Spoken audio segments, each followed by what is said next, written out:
All right, so in this video, we're going to take a look at two things. We're going to look at the Fundamental Theorem of Algebra and Complete Factorization. So what we're looking at here is the Fundamental Theorem of Algebra says that every polynomial, and it can look anything like this, and you'll notice I've got the dots here in the middle. That means that this represents all polynomials.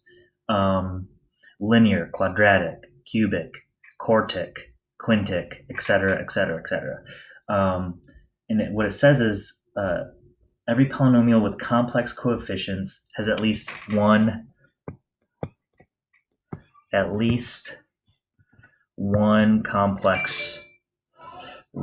complex zero.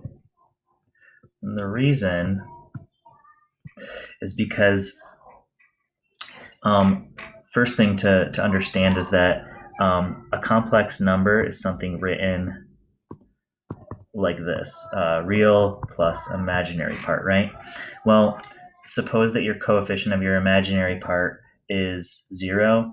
So that accounts for all real numbers. So this includes real numbers too. And then what this means is if you have a linear function, it's going to cross the x-axis and you're going to have 1, 0. If you have a quadratic, actually, I'm gonna draw out these scenarios just to paint the picture. So let's go here for a second. So if you've got a linear function, any linear function, you're gonna only cross the x-axis in one place, and you're always gonna at least have one complex 0. So suppose you have a polynomial that's to the second degree. For us, we've got 3 scenarios that could be. So the first scenario is we could be tangent and have one real root. You could cross the axis in 2 places, 2 real roots. You could also have the scenario where you don't cross the axis and you have 2 imaginary roots, but those are still complex zeros, complex roots. So this trend continues on and on. So if we went on to cubic,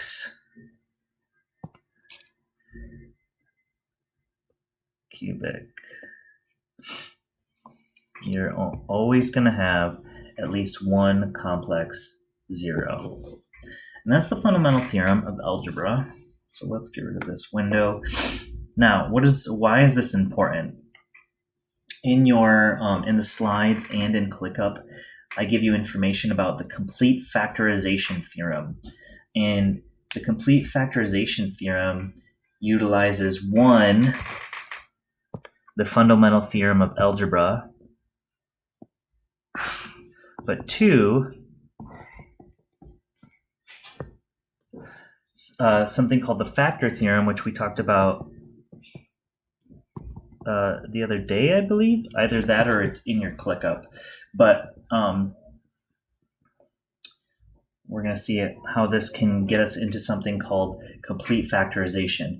So the complete factorization theorem says if p of x is a polynomial with degree greater than or equal to 1, so if p of x is a polynomial with degree greater than or equal to 1, then there exists complex numbers. There we go. Then there exist complex numbers A for the scale factor, C1 for root 1, C2 for root 2, all the way up to Cn. But just with a disclaimer where with A can't equal to 0, such that P of x is equal to x minus c1, x minus c2, all the way down to x minus cn. And so how do we prove something like this? When you prove something, there's multiple ways to prove it. We're just going to go through using deductive reasoning. So things that we've learned in the past that inform what we're learning now. So by the fundamental theorem, so we know that P has at least one zero. At least one zero. And we know that because of the Fundamental Theorem of Algebra. Okay? I might need to get some space up in here, so let's go like this.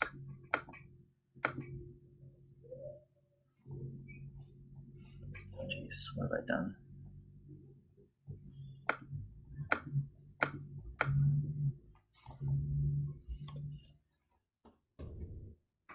Oh.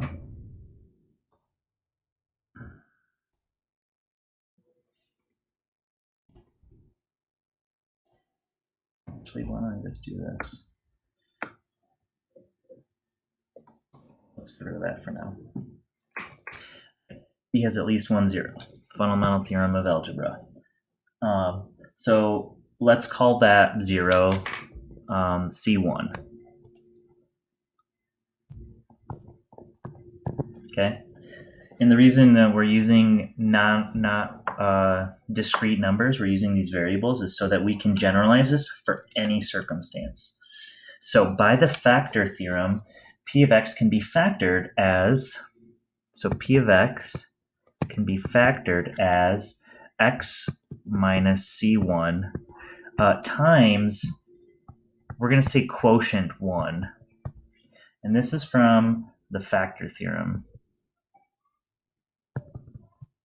Okay.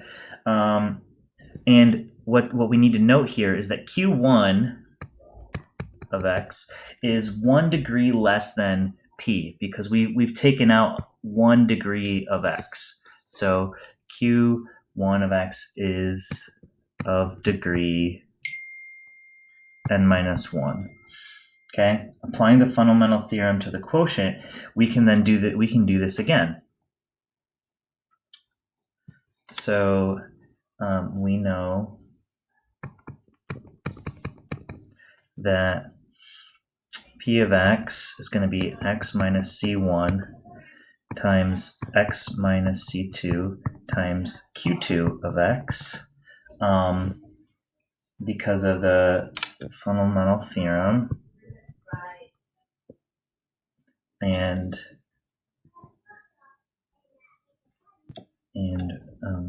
because q2 of x q1 of x would equal x minus c2 times q2. So we just did a little replacement here, right here, and right here. And that's how we get that. And so where q2 of x is degree n minus 2. So we went from n minus 1 to n minus 2 because we have two factors this time. We have one factor, two factors. So if this is n degrees, then this is going to be n minus 2 degrees because we've taken 2 out. Okay? And so what we've shown is that if we continue this process until we get a final quotient, so we're going to continue this process until q sub n of x has a degree of 0, so that we'll get a non-zero constant that we're going to call a.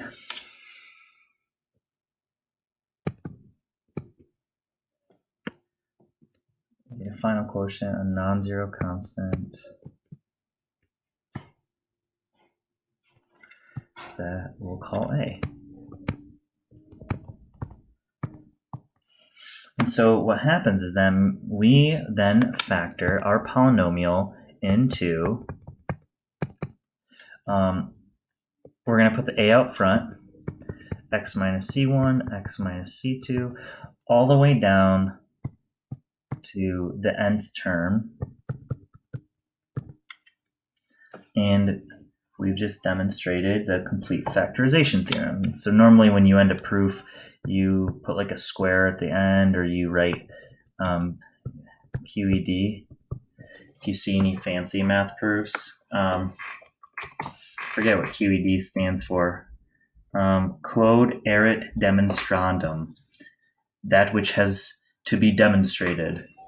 So the last thing I was going to do is we're going to do an example. That's what I snipped out of there. All right. So let's put that. I wonder if I can.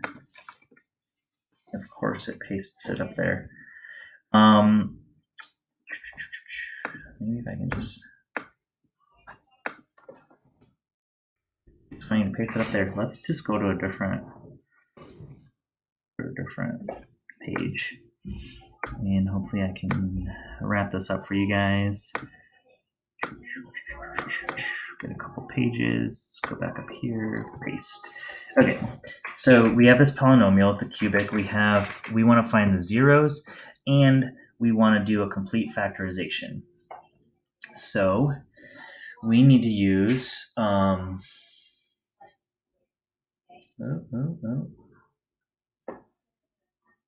Is this the right thing? All right. Couple different ways to do this. You could go about synthetic division, rational root theorem, right? But I actually see something really unique here. There's something that once upon a time we saw back in Algebra 1, hopefully, where I see x minus 3 coming out of both of these pairs of terms. So what I might do is I might chunk these off, these first two terms, and factor out an x squared. So I'm going to do that. Equals x squared outside of x minus 3. And then if you notice, I have x minus 3 back here. So I'm just going to put that in parentheses to pair that. So the coefficient of the second chunk here is 1, because we just have one of those. So what's really unique here is that since I've factored these out, and both of these, this and this, both have x minus 3, then I can pull these out and rewrite my polynomial as the product of x squared plus 1 times x minus 3. And that's a trick from algebra. And so we factored. So if we need to find the complete factorization, then we need to factor this guy right here. So we know that one of our zeros is 3 from here. And this guy right here, if I were to solve this for 0, this is, I'm going to see that x squared equals -1. I square root both sides. I get x equals plus or minus square root of -1, which is I. Okay, so then we solve that out. I can rewrite that in a complete factorization.